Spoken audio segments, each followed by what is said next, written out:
السلام علیکم ورحمۃ اللہ وبرکاتہ۔ لا حول ولا قوة الا باللہ العلی العظیم۔ حسبنا اللہ ونعم الوکیل، نعم المولا ونعم النصیر۔ اعوذ باللہ من الشیطان الرجیم، بسم اللہ الرحمن الرحیم۔ الحمد للہ رب العالمین بارئ الخلائق اجمعین، ثم الصلاة والسلام على حبیبہ ونبیہ وحافظ سرہ ومبلغ رسالاتہ سیدنا و مولانا ابی القاسم محمد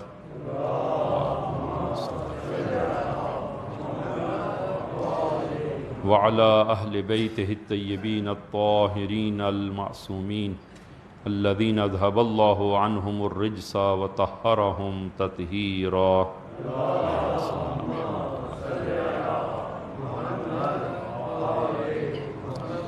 اللہم صل علی محمد وآل محمد۔ اللہم کل ولیک الحجۃ ابن الحسن صلواتک علیہ وعلی آبائہ فی ہذہ الساعۃ وفی کل ساعۃ ولیا وحافظا وقائدا وناصرا ودلیلا وعینا حتی تسکنہ ارضک طوعا وتمتعہ فیہا طویلا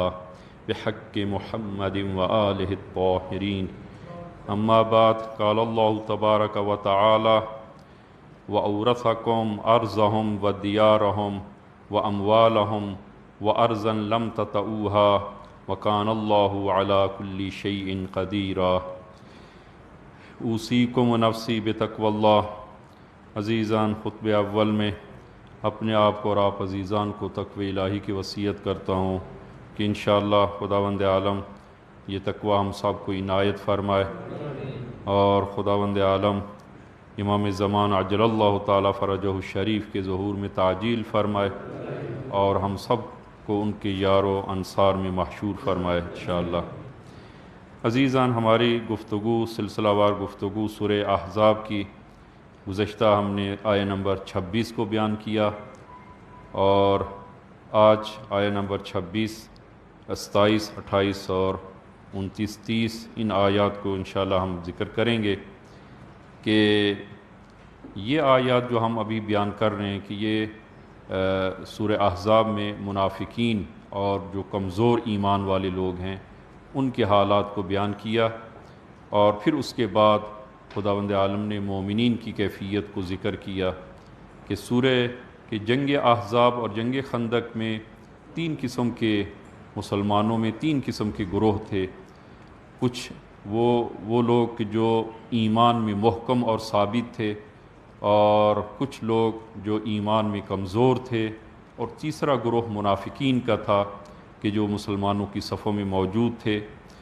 تو خداوند عالم نے مسلمانوں کو جنگ احزاب میں کامیابی سے ہمکنار کیا، اور پھر اس کے بعد خداوند عالم نے فوراً رسول گرامی اسلام کو حکم دیا کہ یہ یہودی کہ جنہوں نے بنی قریظہ کہ جنہوں نے مسلمانوں کے ساتھ خیانت کی جنگ میں، کہ ان کے ساتھ وہ اپنا معاملہ صاف کریں، اور چونکہ انہوں نے عہد و پیمان کی خلاف ورزی کی ہے اور مسلمانوں کے ساتھ اور اسلام کے ساتھ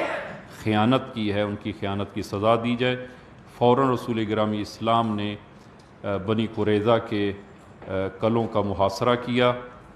اور 25 دن تک یہ محاصرہ جاری رہا، اور بالآخر مذاکرات پہ بات پہنچی۔ تو مذاکرات میں سب سے پہلے جس فرد کو رسول گرامی اسلام نے مذاکرے کے لیے بھیجا، اس نے بھی رسول گرامی اسلام کے حکم کی نافرمانی کی، اور وہ بھی خیانت کا مرتکب ہوا، اور البتہ انہوں نے توبہ کی، اور گزشتہ ہم نے عرض کیا کہ وہ ستون توبہ جو مسجد النبی میں آج بھی موجود ہے، وہ ستون توبہ سے معروف ہے کہ خداوند عالم نے ان کی توبہ کو قبول کیا، اور پھر جناب سعد ابن معاذ کو مذاکرات کے لیے بھیجا، اور سعد ابن معاذ نے جو فیصلہ کیا کہ جو فیصلہ دونوں کو قابل قبول ہو، وہ کہ جن لوگوں نے یہودیوں میں جن لوگوں نے خیانت کی ہے ان سب کو قتل کر دیا جائے۔ تو کچھ لوگ ان میں سے یہودیوں میں سے مسلمان ہو گئے تو ان کو قتل کو معاف کر دیا گیا، اور جو مسلمان نہیں ہوئے ان کو قتل کر دیا گیا، اور اس ضمن میں بہت سارا مال خداوند عالم نے مسلمانوں کو عنایت کیا۔ وہ یہودیوں کی سرزمینیں، یہودیوں کے وہ مال اور زمینیں یہ مسلمانوں کی ارث میں قرار دیں، اور اس کے بعد خداوند عالم نے وعدہ کیا کہ عنقریب انشاءاللہ وہ ایسی زمینیں کہ جہاں پر مسلمانوں نے قدم نہیں رکھا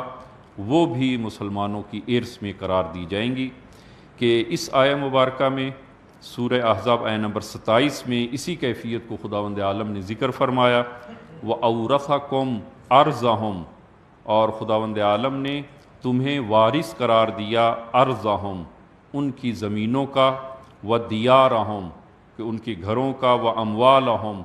اور ان کی اموال مال و متال کا تمہیں وارث قرار دیا اور تمہاری ارث میں قرار دی یہ چیزیں، وَأَرْضًا لَمْ تَطَئُوهَا،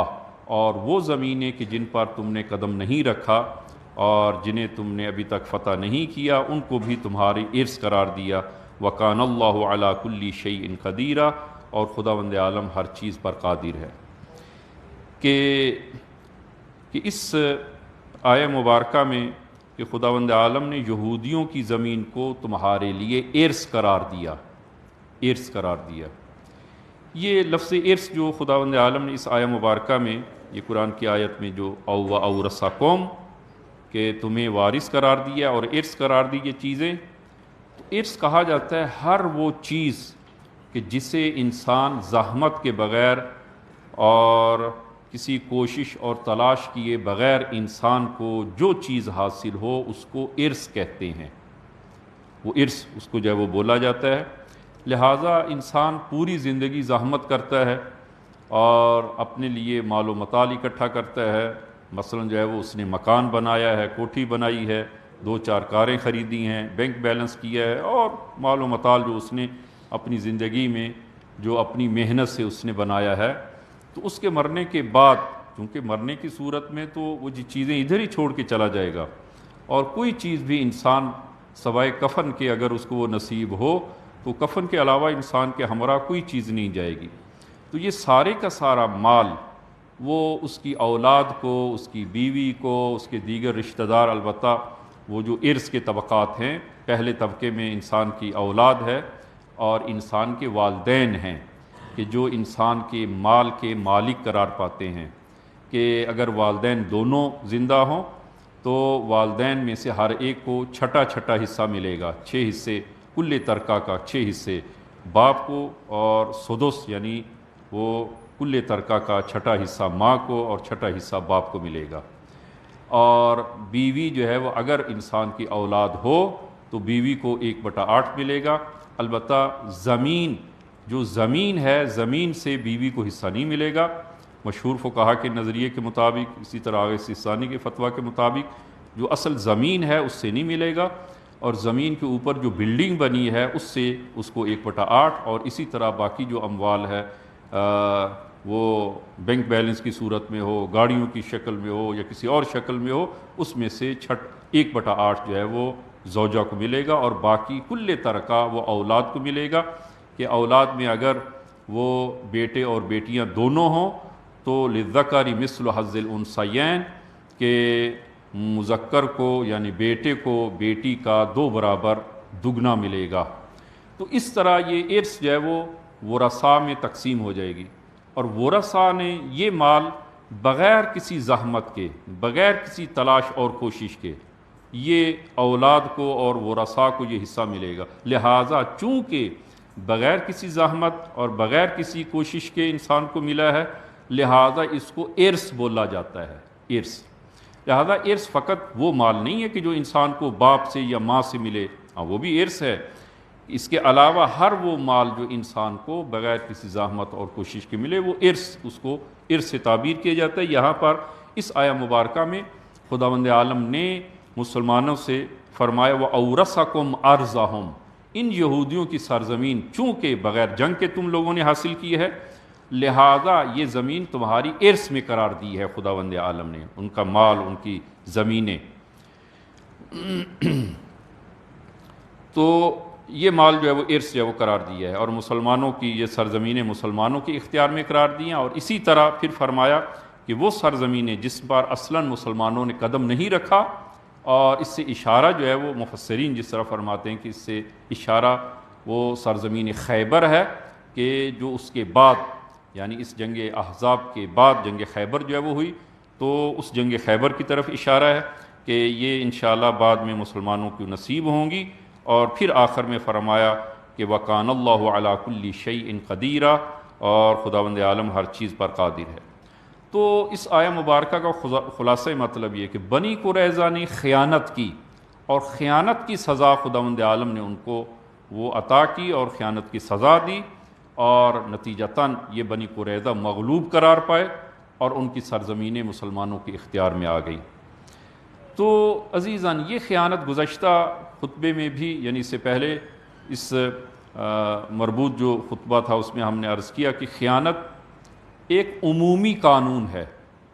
اس کا کسی قوم و قبیلے یا کسی وہ خاص دین کے ساتھ تعلق نہیں ہے، یہ ایک عمومی قانون ہے کہ جو بھی خیانت کرے وہ درست نہیں ہے، جائز نہیں ہے۔ حتیٰ اگر مسلمان بھی خیانت کر رہے ہیں تو خداوند عالم کے نزدیک یہ بہت بڑا گناہ ہے خیانت کا، اور خداوند عالم نے اس کے لیے جو سزا کو قرار دیا ہے۔ لہذا اگر آپ ملاحظہ فرمائیں کہ خیانت سے مربوط جو قرآن کریم میں جو آیا ہے، جو آیہ مبارکہ قرآن کریم میں ہے، سب سے پہلے خداوند عالم نے جو مخاطب قرار دیا ہے وہ مومنین کو مخاطب قرار دیا ہے، نہ کہ کفار کو۔ مومنین سے فرمایا کہ خیانت نہ کرو، پس مرحلے اول میں جو خیانت کا حکم آیا ہے کہ خیانت جائز نہیں ہے اور خیانت نہ کرو، یہ مسلمانوں کو اور مومنین کو خداوند عالم نے حکم دیا ہے۔ کہ آپ ملاحظہ فرمائیں سورہ انفال آیہ نمبر 27، فرمایا یا ایھا الذین آمنوا، اے ایمان والو، لا تخونوا اللہ والرسول، خدا اور اس کے رسول کے ساتھ خیانت نہ کرو۔ بس حکم اولی جو خیانت نہ کرنے کا جو حکم آیا ہے، جو مومنین کو حکم آیا ہے، لہذا ایسا نہیں ہے کہ یہ خیانت کا تعلق فقط یہود و نصارہ اور دیگر وہ لوگوں کے ساتھ ہو، نہ، سب سے پہلے وہ یہ حکم عام ہے اور کلی ہے، چاہے مسلمان ہو یا غیر مسلم ہو۔ فرمایا خیانت جائز نہیں ہے۔ لا تخون اللہ والرسول وتخونوا اماناتکم، اور اسی طرح اپنی امانتوں میں خیانت نہ کرو۔ جو تمہارے پاس امانت ہے مال کی صورت میں یا کسی راز کی صورت میں یا کسی کی وہ بات کی صورت میں، اگر تمہارے پاس کوئی امانت ہے، فرمایا ولا تخونوا، اور اس میں خیانت نہ کرو وانتم تعلمون، اور جبکہ تم جانتے ہو کہ خیانت بہت بڑا گناہ ہے۔ لہذا خدا اور رسول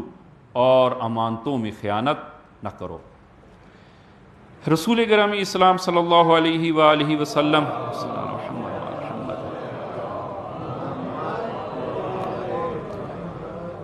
امالی مرحوم شیخ صدوق علیہ رحمہ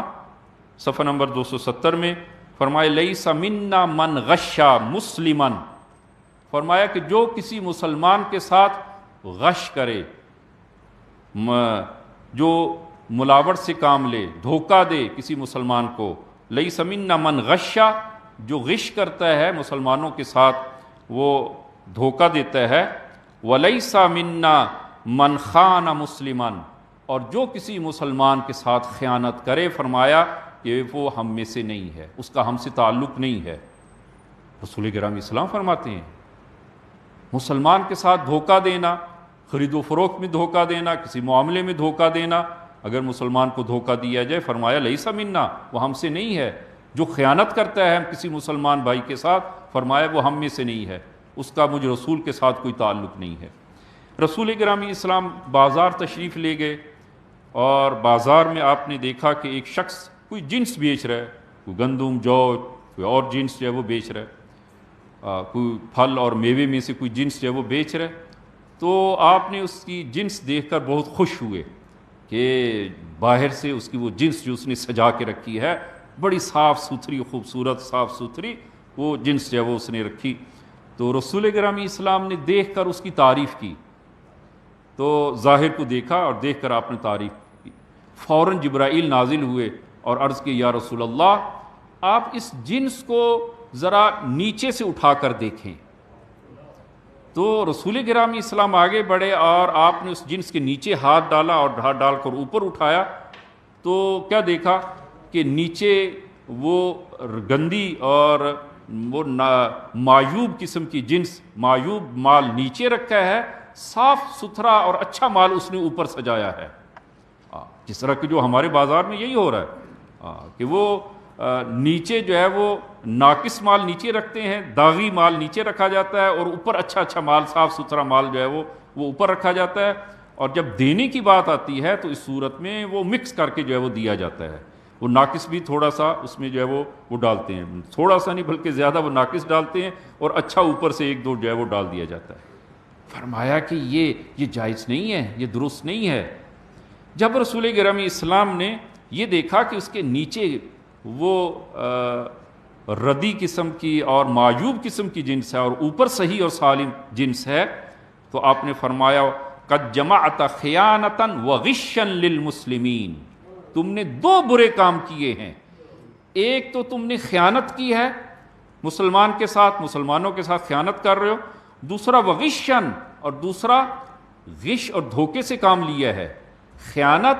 وقد جمعت خیانتا وغشا للمسلمین، کہ تم نے خیانت اور فریب کاری کو تم نے اکٹھا کر دیا، اور یہ دو بہت بڑے گناہ ہیں، یعنی ایک ہی عمل میں دو گناہ تم نے جو ہے وہ کیے ہیں، خیانت سے بھی کام لیا ہے اور غش سے بھی کام لیا ہے۔ لہذا یہ خیانت کرنا وہ کسی کے ساتھ جائز نہیں ہے، اور یہ خدا بند عالم کے نزدیک بہت بڑا گناہ ہے خیانت کرنا۔ اب کسی شکل میں بھی خیانت ہو، فرمایا کہ یہ دیکھیں آپ مال بیچنے میں یہ خیانت بھی ہے، غش بھی ہے، یہ جائز نہیں ہے۔ رسول گرامی اسلام جب مکہ فتح ہوا اور مکہ میں داخل ہوئے، بیت اللہ میں داخل ہوئے، بیت اللہ میں بت ہیں، بت توڑنے کا مرحلہ پیش آیا، جو بیت اللہ کے باہر جو بت تھے وہ سارے توڑ دیے گئے، اب بیت اللہ کے اندر جو بہت سارے بت رکھے ہوئے تھے ان کو توڑنے کا مرحلہ ہے، تو بیت اللہ کے وہ تالا لگا ہے،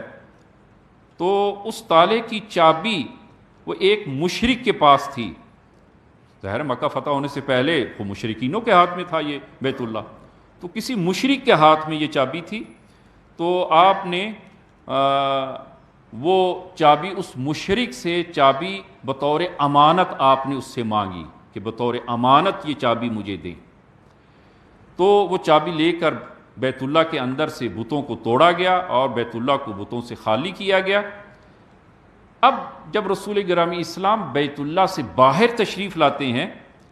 تو جناب عباس رسول گرامی اسلام کے چچا آگے بڑھتے ہیں اور کہتے ہیں یا رسول اللہ اب یہ چابی اس مشرک کو واپس نہ لوٹائیں، اس لیے کہ مکہ تو فتح ہو چکا ہے اور یہ پورا مکہ آپ کے اختیار میں ہے، اور یہ جب مکہ آپ لوگوں کے آپ کے اختیار میں ہے، مسلمانوں کے اختیار میں ہے، تو پھر بیت اللہ کی چابی کسی مشرک کے ہاتھ میں نہیں ہونی چاہیے، یا رسول اللہ یہ چابی آپ مجھے عنایت فرمائیں، تاکہ کلید بردار، جو بیت اللہ کا کلید بردار ہونا بڑا امتیاز ہوتا تھا اور بڑا امتیاز ہے، تو یہ امتیاز مجھے مل جائے اور یہ چابی آپ مجھے عنایت فرما دیں۔ فوراً آیت نازل ہوئی، فوراً آیت نازل، سورہ نساء نمبر 58 کہ فرمایا ان اللہ یأمرکم ان تؤدوا الامانات الی اہلہا، کہ خداوند عالم آپ کو حکم دیتا ہے کہ امانات کو جو ان کے اہل ہیں وہ امانات ان کے اہل کو واپس لوٹا دو۔ رسول گرامی اسلام نے وہ چابی اسی مشرک کو واپس لوٹا دی کہ میں نے یہ چابی تم سے امانت کے طور پر لی تھی، اور اب جب کہ میں نے بیت اللہ کو وہ بتوں سے پاک کر دیا، یہ امانت میں واپس لوٹا دو۔ رسول گرامی اسلام نے وہ مشرک کو واپس لوٹا دی، اور اس طرح رسول گرامی اسلام کے چچا کو اس معاملے میں وہ خیانت کرنے سے روک دیا کہ نہ، یہ چابی چونکہ میں نے امانت کے طور پر لی ہے لہذا اس امانت میں میں ذرا برابر خیانت نہیں کروں گا، اس مشرک کو واپس لوٹا دی۔ جب رسول گرامی اسلام کے اس عمل کو اس مشرک نے دیکھا فوراً مسلمان ہو گیا۔ امانت میں خیانت، حتیٰ بیت اللہ کی وہ کلید، وہ چابی خداوند عالم اس کو بھی پسند نہیں کرتا کہ اس چابی میں کہ جو مشرک سے لی گئی ہے، اس چابی کو لوٹانے میں خیانت کرنا اس خداوند عالم اور اسلام جائز قرار نہیں دیتا۔ لہذا یہ بہت بڑا پیغام ہے عزیزان کہ امانت میں خیانت نہ کی جائے، اور یہ دین ہمارے پاس امانت ہے، ولایت ہمارے پاس امانت ہے،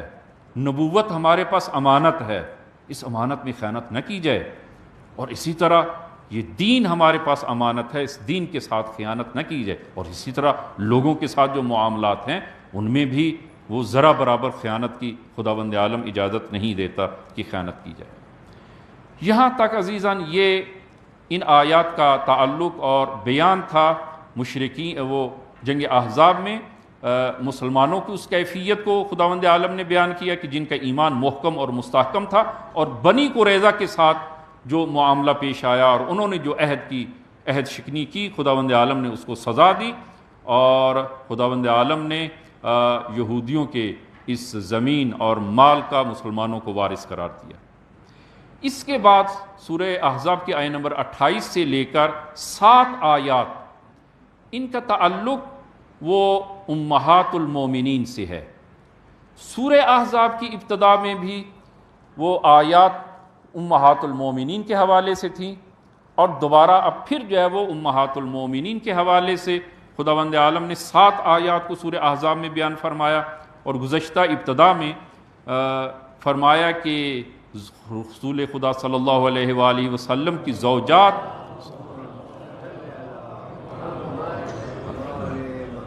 وہ مومنین کی مائیں ہیں، لہذا اسی عنوان سے امہات المومنین سے عنوان کیا جاتا ہے کہ وہ رسول خدا کی زوجہ ہونا یہ بہت بڑا امتیاز تھا۔ اور یہاں سے کچھ احکام اور مسائل کو خداوند عالم نے وہ بیان کرنا شروع کیا ہے کہ یہ ایک بڑا امتیاز اور فخر کی بات تھی کہ پیغمبر اسلام کی زوجہ ہونا، لہذا امہات المومنین کی جب رسول خدا کے ساتھ نسبت اس قدر وہ بڑی نسبت ہے، لہذا عزیزاً جس قدر نسبت زیادہ ہوگی انسان کی ذمہ داریاں بڑھ جائیں گی، انسان کی ذمہ داری بڑھ جائے گی نسبت کے زیادہ ہونے سے، نسبت کے محکم ہونے سے۔ اور لہذا ایسے افراد کو کہ جو بڑی شخصیات کے ساتھ منسوب ہیں، وہ اپنے عمل اور کردار اور اپنی گفتگو اور اپنے اعمال کی طرف خاص توجہ رکھیں، اور وہ چونکہ اس کا تعلق ایک بڑی شخصیت کے ساتھ ہے، ایک بڑی ذات کے ساتھ ہے، لہذا وہ توجہ کی جو ہے وہ بہت زیادہ ضرورت ہے کہ انشاءاللہ وہ عرض کریں گے کہ کس قسم کا تعلق، اور پھر جو ان سے منسوب افراد ہیں وہ کس طرح اپنے اعمال کی طرف جو ہے وہ توجہ فرمائیں۔ تو نہایت اختصار کے ساتھ وہ چند زوجات رسول خدا کا ہم ذکر کریں گے کہ جن کا عام طور پر ذکر نہیں کیا جاتا، اور وہ عام طور پر مظلوم واقع ہوتی ہیں۔ تو سب سے پہلے رسول گرامی اسلام نے جناب حضرت خدیجۃ الکبریٰ سلام اللہ علیہا آپ سے ازدواج کی، اور 25 سال آپ نے حضرت خدیجہ کی ازدواج میں گزارے، اور انشاءاللہ آپ ملاحظہ کریں گے ان آیات کے معنی اور ان مطالب کو وہ جاننے کے بعد، اور پھر آپ دیکھیں گے کہ جناب حضرت خدیجۃ الکبریٰ کا کیا مقام تھا خداوند عالم کے نزدیک،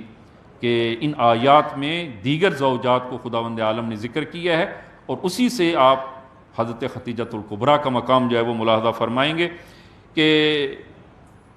جناب حضرت خدیجۃ الکبریٰ کی رحلت کے بعد رسول گرامی اسلام جب مدینہ آپ تشریف لے آئے تو سب سے پہلے آپ نے جناب ام سلمہ سے شادی کی۔ ام سلمہ سے، جناب ام سلمہ ایک مومن اور متدین خاتون تھی، اور ان کے شوہر جنگ احد میں زخمی ہو گئے، اور 8 ماہ تک وہ بستر پر رہے، اور 8 ماہ کے بعد ان کی شہادت ہو گئی۔ اور جناب ام سلمہ نے ان 8 ماہ میں اپنے شوہر کی بہت خدمت کی، اور وہ فرماتی ہیں کہ میرے شوہر ہمیشہ یہ کہتے تھے کہ اگر میں اس دنیا سے رحلت کر جاؤں تو تم نے جزا و فضا نہیں کرنا اور شکوہ و شکایت نہیں کرنی، بلکہ وہ اس رسول گرامی اسلام صلی اللہ علیہ وآلہ وسلم کی اس حدیث پر عمل کرتے ہوئے کہ ایسی حالت میں اس آیت کا اور اس جملے کا تکرار کرتی رہنا، انا للہ و انا الیہ راجعون، اس لیے کہ میں نے اپنے حبیب رسول خدا سے سنا ہے کہ جو مشکل میں اس آیت کا ورد کرے اور اس آیت کو پڑھے، البتہ توجہ کے ساتھ، خداوند عالم وہ اس کو خیر بہتر عنایت کرے گا، خیر بہتر۔ جناب ام سلمہ فرماتی ہیں کہ میرے شوہر کی 8 ماہ کے بعد جب رحلت ہو گئی تو میں نے یہ ذکر کرنا اور کثرت سے میں نے یہ ذکر کیا، انا للہ و انا الیہ راجعون، تو میں نے یہ ذکر پڑھا، لیکن میرے دل میں ایک چیز تھی کہ وہ ابو سلمہ یعنی ان کے جو شوہر رحلت کر گئے، شہید ہو گئے، ان سے بہتر میرے لیے اور کون ہوگا، ان سے بہتر میرے لیے خیر کیا ہوگی۔ مجھے سمجھ نہیں آ رہی تھی کہ خیر بہتر جو خداوند عالم نے، رسول خدا نے وعدہ کیا ہے، وہ اس سے بہتر خیر جو ہے وہ کیا ہوگی۔ کہ آپ ملاحظہ فرمائیں اس روایت کو، ان ام سلمہ قال رسول اللہ صلی اللہ علیہ وآلہ وسلم، کہ رسول خدا نے فرمایا کہ جو شخص جو ہے وہ مصیبت میں یہ کہے، کما امرہ اللہ، جس طرح کہ خداوند عالم نے حکم دیا ہے، یہ کہے انا للہ و انا الیہ راجعون، اللہم اجرنی من ضعفین من مصیبتی اور وعاقبنی خیرا منہ، خدایا اس مصیبت میں مجھے اجر عنایت فرما اور وہ اس مصیبت کے مقابل میں میرے لیے خیر بہتر قرار دے۔ تو یہ کہنے کے بعد جناب وہ ام سلمہ کہتی ہیں کہ فلما توفی ابو سلمہ قلت، جب ابو سلمہ یعنی ان کے شوہر جو ہے وہ رحلت کر گئے تو میں نے یہی جملہ تکرار کیا، اور وہ اس جملے کا وہ کثرت سے ذکر کرتی، ثم قلت، اور پھر جو ہے وہ میں نے یہ کہا کہ ابو سلمہ سے بہتر کون ہو سکتا ہے، تو مجھے معلوم نہیں ہو پا رہا تھا کہ اس خیر بہتر سے مراد کیا ہے، تائیں کہ رسول خدا نے میرے ساتھ ازدواج کی، اور اس وقت مجھے علم ہوا کہ خیر بہتر جو ہے وہ کیا ہوتی ہے، خیر بہتر۔ اور یہ بہت بڑا امتیاز تھا جناب ام سلمہ کے لیے۔ 4 یتیم بچے جناب ام سلمہ کے ہمراہ 4 یتیم بچے تھے، رسول گرامی اسلام نے ان 4 بچوں کی سرپرستی اپنی ذمہ لی اور جناب ام سلمہ سے ازدواج کی، اور نیک متدین خاتون تھی۔ اور جناب ام سلمہ کی فضیلت کے لیے یہی بس ہے کہ امیر المومنین جب رحلت آپ نے فرمائی تو ام سلمہ کو وصیت کی، ام سلمہ کو وصیت کی آپ نے۔ اور اسی طرح جناب حضرت ابو عبداللہ علیہ امام حسین علیہ السلام جب مدینہ سے آپ نے مکہ کے لیے ہجرت کی 28 سفر کو، تو اس وقت آپ نے جناب ام سلمہ کو آپ نے وصیت فرمائی۔ یہ بہت بڑا امتیاز ہے جناب ام سلمہ کا۔ اور اس سے بڑا امتیاز، رسول گرامی اسلام جب آپ رحلت فرما رہے تھے تو ایک شیشی خاک کربلا کی آپ نے ام سلمہ کے سپرد کی، اور فرمایا کہ جب یہ خاک خون میں بدل جائے تو اس وقت سمجھ جانا کہ میرے فرزند حسین شہید ہو گیا۔ یہ وصیت جناب ام سلمہ کو کی، بہت بڑا امتیاز۔ لہذا اسی وجہ سے مدینہ میں سب سے پہلے حضرت ابا عبداللہ کی شہادت کی طرف جو بی بی متوجہ ہوئی ہیں اور جنہوں نے اطلاع کی مدینہ میں امام کی شہادت کی، جناب ام سلمہ تھی۔ یہ بہت بڑا امتیاز ہے جناب ام سلمہ کے لیے۔ اور پورے اپنی رحلت تک دین اور اس تدین پر باقی رہیں۔ جنگ جمل بڑی سخت جنگ تھی۔ جنگ جمل میں جناب ام المومنین حضرت عائشہ نے جناب ام سلمہ سے امیر المومنین کے خلاف جنگ میں مدد طلب کی کہ آپ، ام سلمہ سے کہا کہ آپ آئیں، خط لکھا کہ آپ آئیں اور ہمارے ساتھ جو ہے وہ آ کر امیر المومنین کے مقابل میں ہماری مدد کریں، اور جناب ام سلمہ میں رد کر دیا اور انکار کیا، اور فرمایا کہ کیا تمہیں یاد نہیں ہے قرآن کی وہ آیت، تمہیں یاد نہیں ہے کہ زوجات النبی کے لیے، امہات المومنین کے لیے قرآن نے کیا حکم دیا ہے؟ حکم دیا ہے کہ کیا قرآن میں تم نے نہیں پڑھا کہ زوجات النبی کے لیے خداوند عالم نے حکم دیا کہ وہ اپنے گھر کے اندر رہیں، گھر سے باہر نہ نکلیں؟ اور پھر فرمایا کہ کیا تمہیں یاد نہیں ہے کہ رسول گرامی اسلام اکثر فرماتے تھے وہ ہمیں کہ علی ابن ابی طالب کے ساتھ عداوت اور جنگ نہ کرنا، اس لیے کہ علی ولی خدا ہیں؟ کیا تمہیں یاد نہیں ہے علی ولی خدا ہے؟ لہذا جنگ میں جناب ام المومنین حضرت عائشہ کی انہوں نے وہ حمایت نہیں کی۔ یہ جناب ام سلمہ کا امتیاز ہے۔ دوسری زوجہ کہ جن کا ذکر ہم کریں گے جناب میمونہ، کہ جناب میمونہ کہ انہوں نے رسول گرامی اسلام کے ساتھ ازدواج کی۔ یہ چار بہنیں تھیں اور ان چاروں کی شادی بنی ہاشم سے ہوئی، کہ ان میں سے ایک جناب میمونہ کہ جو رسول گرامی اسلام سے ازدواج ہوئی، اور دوسری بہن ان کی سلمہ کہ جن کی شادی حضرت حمزہ سید الشہداء کے ساتھ، اور تیسری لبابہ کہ جناب حضرت عباس رسول گرامی اسلام کے چچا ان کے ساتھ ہوئی، اور چوتھی ان کی بہن اسماء بنت امیس کہ جن کا اکثر نام آپ سنتے ہیں، اسماء بنت امیس کہ جناب جعفر ابن ابی طالب کے ساتھ ان کی ازدواج ہوئی۔ انہی جناب اسماء سے ہی، کیونکہ جناب جعفر کی شہادت کے بعد انہوں نے ازدواج جناب ابو بکر کے ساتھ ازدواج کی، اور ان سے محمد بن ابی بکر پیدا ہوتے ہیں، اور پھر جناب ابو بکر کی رحلت کے بعد امیر المومنین سے ازدواج کی، اور جناب محمد بن ابی بکر امیر المومنین کی گود میں پرورش پائے۔ یہ وہی اسماء بنت امیس ہے کہ جن کے بارے میں رسول گرامی اسلام نے جو ہے وہ فرمایا کہ یہ چار مومن بہنیں ہیں، یہ چار بہنیں مومن ہیں، اور امام باقر سے روایت ہے کہ خدا رحمت کرے ان چار بہنوں پر کہ جو سب کی سب اہل بہشت ہیں۔ جناب میمونہ بہت مقام رکھتی تھیں۔ اور تیسرا جو ہے وہ فقط آخری جو میں ذکر کروں، جناب صفیہ رسول خدا کی جو ہے وہ ان کا باپ جنگ خیبر میں ان کا باپ مارا گیا، یہودی تھا، اور یہ اسیر ہو گئی، اور قرآن کی آیت کے مطابق اور تعلیمات اسلامی کے مطابق جنگ میں جو اسیر ہو جائے اس کو اسلام کی دعوت اور وہ شادی کی دعوت دی جا سکتی ہے۔ رسول گرامی اسلام نے جناب صفیہ کو اسلام کی دعوت دی، انہوں نے فوراً اسلام قبول کیا، اور پھر آپ نے ان کے ساتھ ازدواج کی کہ یہ متدین اور مومن اور متدین خاتون تھی۔ عزیزاً، یہ آیہ نمبر 28 جو ابھی سورہ احزاب کی جہاں سے دوبارہ امہات المومنین کے حوالے سے خداوند عالم نے وہ آیات کو بیان کیا، تو بنی قریظہ کی اس جنگ کے بعد بہت سارا مال مسلمانوں کے ہاتھ لگا، زمینیں، مکان، نقدی، جو منقول اور غیر منقول مال، بہت سارا مال مسلمانوں کے ہاتھ لگا۔ اب جب بہت سارا مال خوب دیکھا، زوجات النبی نے بھی، امہات المومنین نے بھی یہ مال دیکھا کہ بہت بڑا مال جو ہے وہ اسلام کے ہاتھ، رسول خدا کے ہاتھ جو ہے وہ لگا ہے۔ انہوں نے کیا کیا کہ رسول خدا سے مال کا مطالبہ شروع کر دیا، اور آپ تفسیروں میں ملاحظہ کریں کہ میں نام نہیں لیتا کسی کا، بعض نے وہ رسول گرامی اسلام سے خادمہ کا مطالبہ کیا، یا رسول اللہ مجھ سے اب کام نہیں ہوتا، یا میرے لیے کوئی خادمہ جو ہے وہ آپ مجھے عنایت فرمائے۔ بعض نے مخصوص قسم کی وہ گلیم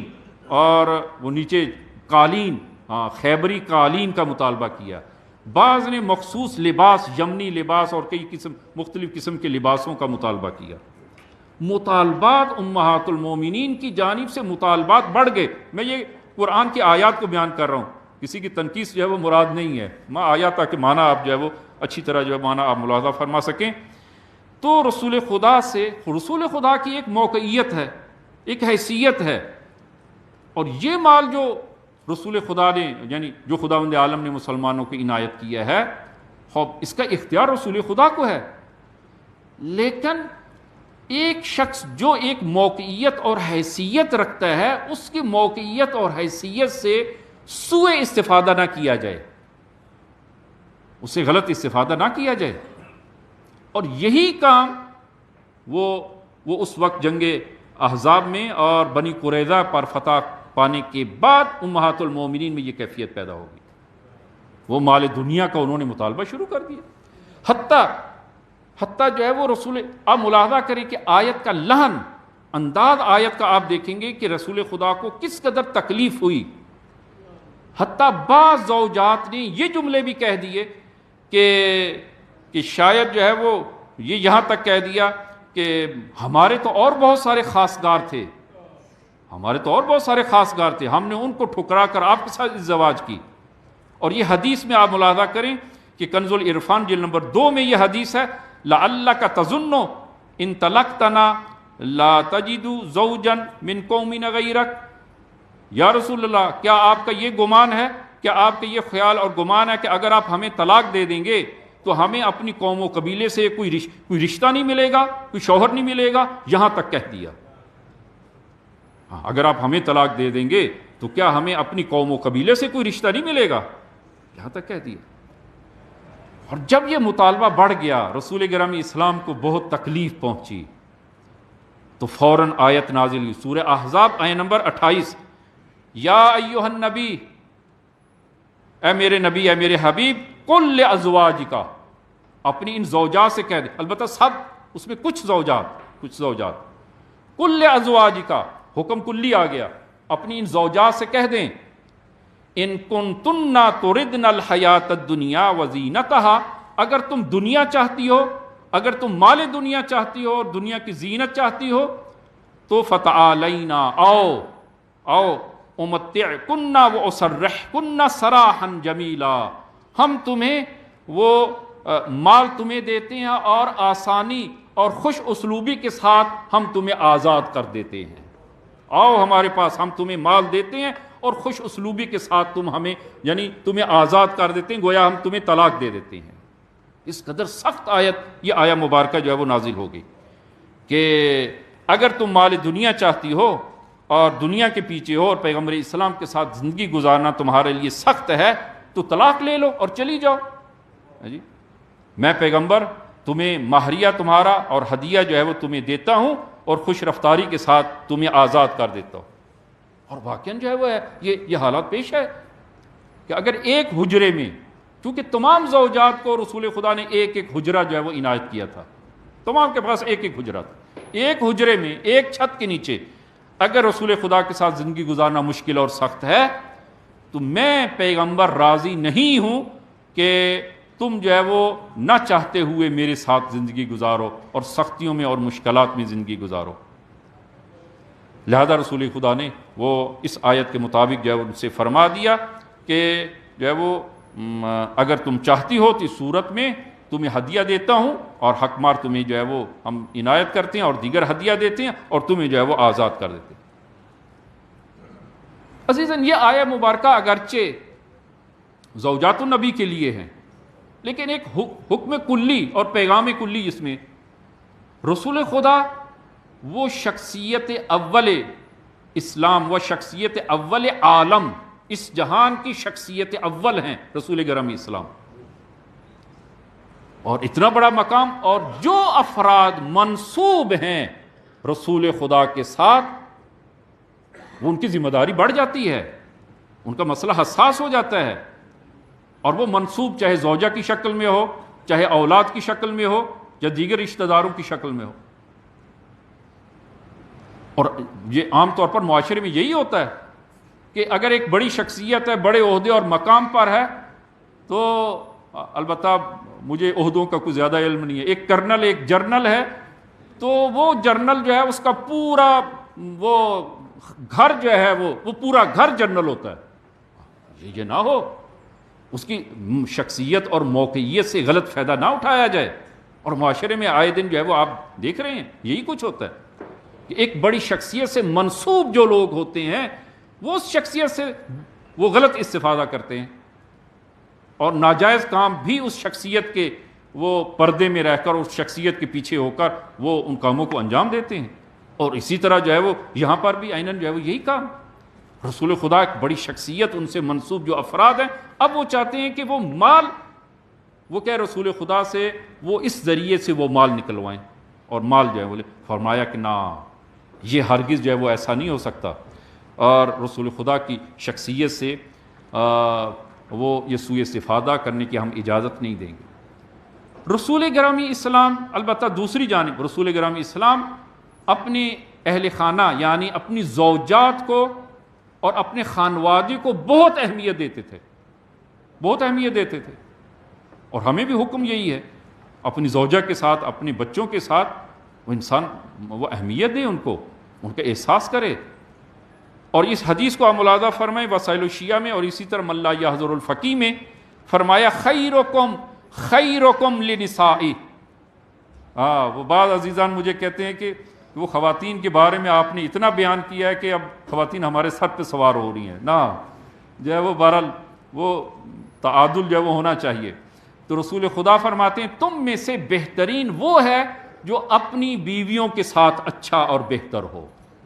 اور پھر فرمایا کہ وَأَنَا خَيْرُكُمْ لِنِسَائِي، اور میں تم میں سے سب سے زیادہ اپنی زوجات کے ساتھ نیک سلوک سے پیش آتا ہوں، سب سے زیادہ تم میں سے، بلکہ تا روز قیامت سب سے زیادہ اپنی زوجات کے ساتھ اگر کوئی نیک سلوک ہے تو مجھ رسول کا ہے اپنی زوجات کے ساتھ۔ وہ اس قدر تکلیف پہنچانے کے باوجود بھی رسول گرامی اسلام کا صبر اور حوصلہ اور اپنی زوجات کے ساتھ وہ آپ کا رویہ جو ہے وہ آپ ملاحظہ فرمائیں، نیک سلوک جو ہے وہ رسول خدا وہ اپنی زوجات کے ساتھ جو ہے وہ رکھتے تھے۔ تو لیکن جب یہ فضون طلبی یعنی زیادہ چاہنا اپنے حق سے یا اپنی ایک خاص موقعیت میں وہ جو کچھ ان کو دیا جا رہا ہے اس سے زیادہ چاہنے کا جب معاملہ پیش آ گیا تو وہاں پر جو ہے وہ آیت نے آ کر روک دیا کہ نہ، اب جو ہے وہ اس سے آگے معاملہ نہیں بڑھ سکتا۔ رسول خدا کی شخصیت سے وہ سوء استفادہ ہم کرنے کی اجازت ہرگز نہیں دیں گے۔ اور آیت نمبر 29 میں، اس سے اگلی آیت میں سورہ احزاب آیت نمبر 29 میں آپ ملاحظہ فرمائیں کہ خداوند عالم فرماتا ہے کہ تمہاری دو ہی حالتیں ہیں، دو ہی حالتیں، یا تم رسول خدا کو چاہتی ہو یا تم رسول خدا کو نہیں چاہتی۔ اگر رسول خدا کو چاہتی ہیں تو اسی حالت میں زندگی گزاریں، اگر رسول خدا کو نہیں چاہتی تو پھر تمہیں ہدیہ دیتے ہیں اور تمہیں جدا کر دیتے ہیں، جو ہے وہ دو ہی راستے ہیں، تیسرا راستہ نہیں ہے۔ ان وَإِن كُنَّا تُرِدْنَ اللَّهَ وَرَسُولَهُ، اگر تم اے زوجات نبی، البتہ خطاب زوجات نبی کو ہے لیکن حکم عمومی انشاءاللہ وہ عرض کریں گے، حکم عمومی ہے کہ اگر تم ان کنتن تردن اللہ ورسولہ والدار الآخرہ، اگر تم خدا اور اس کے رسول اور قیامت کو چاہتی ہو تو فإن اللہ اعد للمحسنات منکن اجرا عظیما، تو خداوند عالم نے تم میں سے جو نیکوکار ہیں، جو محسن ہیں، جو احسان کرنے والی ہیں، جو کار خیر کرنے والی ہیں، خداوند عالم نے قیامت کے میں ان کے لیے بہت بڑا اجر قرار دیا ہے۔ اگر خدا اور رسول والدار الآخرہ اور آخرت کو اگر جو ہے وہ چاہتی ہیں تو پھر جو ہے وہ تمہارے لیے رسول خدا کے پاس رہیں، ان کی زوجیت میں باقی رہیں اور اسی حال میں شکر کے ساتھ زندگی گزاریں، تو قیامت میں خداوند عالم نے تمہارے لیے اجر عظیم قرار دیا ہے۔ اور اگر نہیں چاہتی، خدا اور رسول و قیامت کو نہیں چاہتی، تو پھر ہدیہ لیں اور یہاں سے چلی جائیں۔ اور عزیزاً یہ ایک حکم کلی یہاں پر، جو خدا رسول قیامت کو چاہتا ہے پھر اس کو رسول کی اطاعت میں ہی زندگی گزارنی ہوگی، اس کو خدا اور رسول اور دین کے تحت زندگی گزارنی ہوگی۔ اور اگر دین کے تحت یعنی خدا اور رسول کو نہیں چاہتے، دین کے ساتھ زندگی، دین کے تحت زندگی نہیں گزارنا چاہتے، تو ٹھیک ہے، پھر جو ہے وہ خداوند عالم تمہارے لیے وہ کیا قرار دے گا۔ اس ملاحظہ فرمائے سورہ توبہ آیت نمبر 24، سورہ توبہ آیت نمبر 24، وہ پہلی آیت سورہ احزاب میں وہ زوجات النبی کے لیے ہے، اور یہ آیت تمام مسلمین اور مومنین کے لیے ہے۔ فرمایا کہ قل، اے میرے حبیب ان سے کہہ دیں، ان کان آباؤکم و ابناؤکم، خداوند عالم نے وہ چیزیں جو انسان کی جو کمزوری ہیں، دوسرے الفاظ میں انسان جن کو چاہتا ہے، انسان کی محبت جن چیزوں کے ساتھ ہے وہ یہ چیزیں ہیں۔ فرمایا یہ چیزیں وہ تمہاری محبت کا باعث ہیں۔ ان کان